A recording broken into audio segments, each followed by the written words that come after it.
Hello everyone, it's September 2nd, 2020, and it's time to get ready for Halloween. Yeah, I don't think it's too early. For this project, you will need foot liner, or just a small piece of it, or stocking, or beige t-shirt, or pink one if you want. Some tiny spiders, black ones, or glow in the dark. I will be using the glow in the dark ones. Now, button or a buckle. I don't have a buckle, but I have this vintage button and it's about 1 inch, yeah, or 3 centimeters. Now, felt in two contrasting colors and a corresponding thread. Okay, you will need a sock, just a random sock. I have this random black sock, it doesn't have a friend. I'll use him. Some stuffing, pebbles, any kind. I have chipped marble because it's left over from a project. Now you will need yarn, any kind of yarn. Could be this kind, round one, or this fuzzy one from a dollar store. I'll be using this purple one. Or you could actually use sheep's wool. And the pattern from my previous video on the scarecrow heads. I will link the video down below in the description in case you didn't see that video. And needle and thread, scissors, and a glue gun.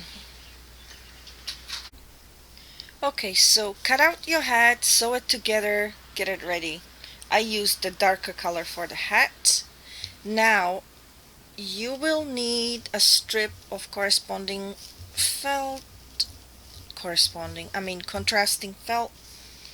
for a band. Okay, now make it no thicker than your buckle or your button you're using. Actually, it's better if you do it slightly smaller than your buckle.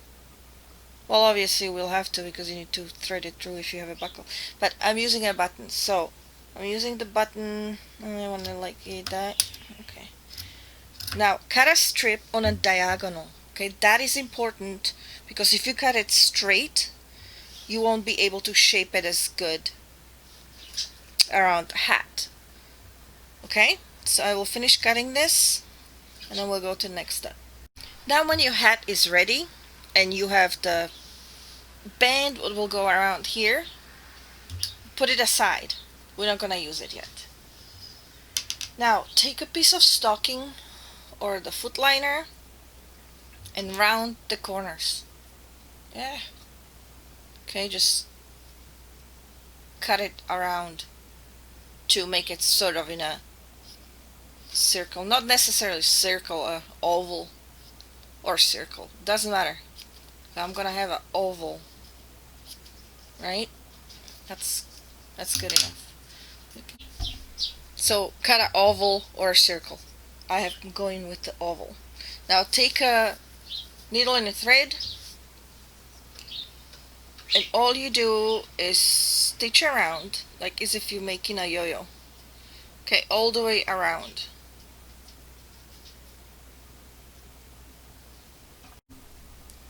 Now pull the thread to make a little cup. Okay, can you see that? Like a nice little cup. Now when you have that, you take a small piece of stuffing, roll it in your hands. So it looks like it won't fit, but it will. See? Stuff it in there as much as you can. Now pull the thread. Okay, that's a good size schnoz, isn't it? Fasten it and put it aside. And now we're ready for the body. Take the sock, okay, cut off the, what's it called, ribbing or whatever, the top of the sock, cut it off. Okay, we will not be using this, but cut a small strip off it. like so, because we'll be using this. Okay, put that aside. Now, I am making a door stopper, but if you don't want a door stopper and you just want just a little gnome what sits somewhere, roll the sock down and use a lid. Okay, it doesn't matter what kind of lid, it's just spent lid. See, and put it on the bottom like so. So you have a flat surface, right? So your gnome does not tip over. I will not use it because mine's going to be a door stopper. So what I will do is take a bit of stuffing,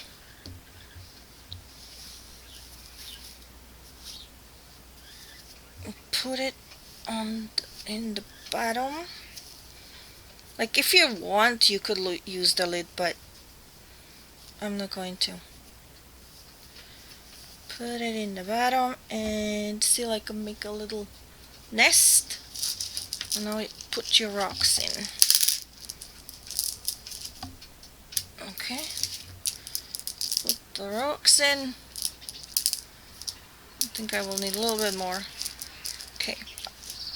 I'll put a little bit more rocks in, and that will make it nice and heavy for a door stopper. Okay, mine is nice and heavy. Okay, now let's take more stuffing and just shove it in and make it nice and fat. Okay, just shove it in. See how it separates? Just tuck it in all the way and stuff it as full as you want. Okay. Okay, now when he's stuffed, okay, I stuffed him good. He stands tall about 5.5 inches. Okay, now take that little string we cut off, or that little piece of sock we cut off. Mine is a little bit thin, so but that will work. Now see the heel? It's still above the stuffing. Now take your piece of sock or a string, whatever you're using, and tie the socky off. Okay? Okay, a little bit tighter than that. Okay, this is not working. I need to cut a new strip.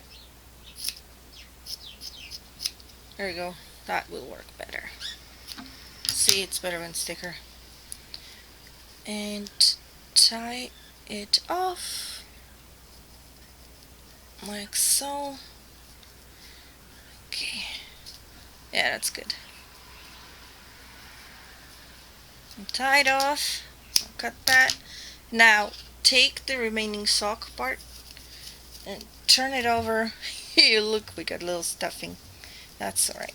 Turn it over and pull it over the body.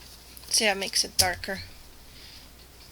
This doesn't matter. Take that off. Make sure your heel is in the back, okay? This is going to be your front. Now, take your nose and a long pin, quilting pin or a long pin, and position it on the body. Do not glue it yet, just pin it like so. Well, you could probably hear my birds making ruckus. Okay, now take the hat, make sure the seam is in the back, away from the nose, and put it over the little tip. Okay, I want the nose to be right under the hat, so let's see. See, that's a little bit high, so I need to move my nose a little bit higher, okay? So I will do that and I'll be back. Okay, I repositioned my nose. It's gonna be just slightly like so. Okay, I will curve the hat up because I think it's cute. So I will pin this in place, not glue yet. But what we can glue is the hat. So just unpin the back, put some hot glue in and glue it in, and then go around and glue it in place. Okay, now when you have the hat glued on, the nose is still pinned, he's not glued yet, okay? Hat is glued on, let's do the rim. So find center of your strip. Now place the center of your strip in the back of the hat. Okay? Could actually glue that. Okay. Glue it. Now I don't want to hold it forever here, so I'll just pin that so it stays in place. Now turn it around and work the strip towards the front.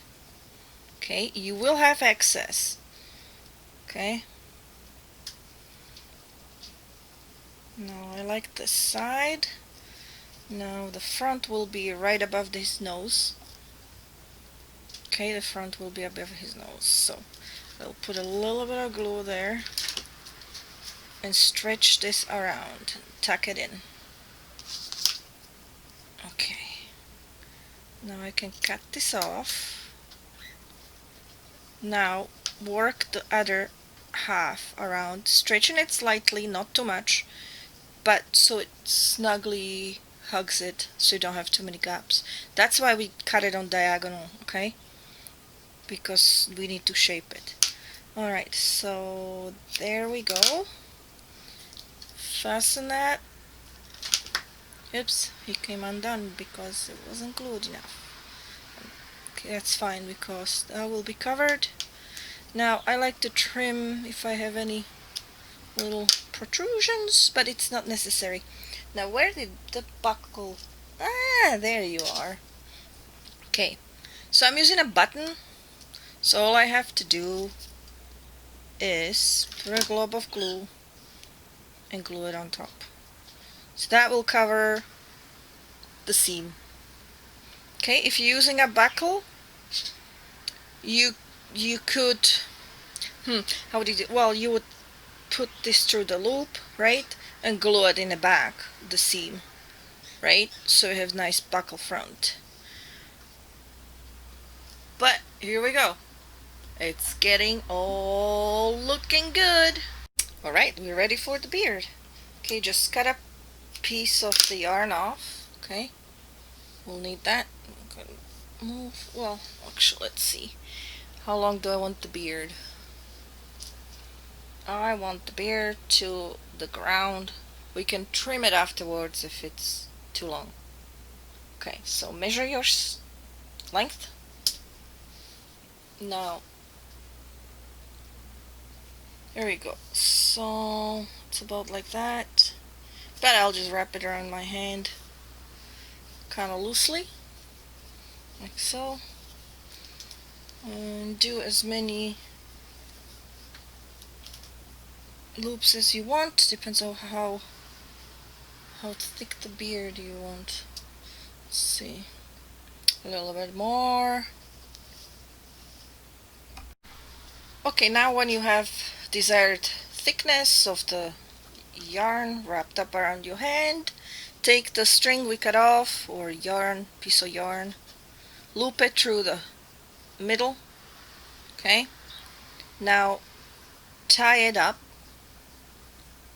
Now don't tie it super tightly, okay, because you want a little give so we can shape it around the nose. Okay, do a double knot so it's secure. Not super tight, but secure. And I'll just leave the string here, I won't cut them off. Okay, now fold it in half and cut the loops on the other end. Okay, so we have a free beard. Okay, so this guy's a little bit too long. Okay, we can trim it afterwards. Alright? Okay, so the nose is not glued yet, which is a good thing. Okay, now take the beard, okay, place it under the nose, like so. Now, I didn't glue that on purpose. Fold the beard back, put some glue, on it and smoosh it underneath the nose. Okay, now hold it for a bit so it gets attached, and then hold your nose, take the pin out, and put a little bit of glue in the back so you don't lose your position. Okay, now let that cool down. What I like to do is I reinsert the pins so I don't have to hold it forever. Okay, if you get any glue on the hat, we can clean that later. When your glue is dried, take out the pins. Okay, now flip the beard up like so and put a line of glue right underneath. Okay, it's just for extra security so the beard doesn't slide out. If you would do it earlier before you glue the nose, you would probably lose the position of it. Okay, now press down. Okay, and we're ready to trim it. Okay, his beard is a little bit long. It's funny. Okay, so just trim it to the desired shape and length. Okay, now I'll finish trimming this beard and then we have a look at what we made. Also, if you want, you can put a little bit of glue over here, so I will do that. There we go, just so the rim stays folded up. Okay, alright, we're ready for the last step. Spiders. Now these are glow in the dark. I don't think that's going to be visible much, so let's try the black ones. Okay, position them wherever you want in the beard and just glue them on. Hot glue them or just place them like so. Alright, let me attach them because it's a door stopper, so they might fall off. And here they are, Harley, Marley, and Charlie, hard at work holding the door. I think I might have to vacuum because there seems to be a spider infestation here. Now Harley and Charlie are hard at work holding the door, but Marley here likes to moonlight as a paperweight. He's really helpful. Alright, thank you for watching. I hope you go and make some door stoppers or just paperweights or any Halloween gnomes.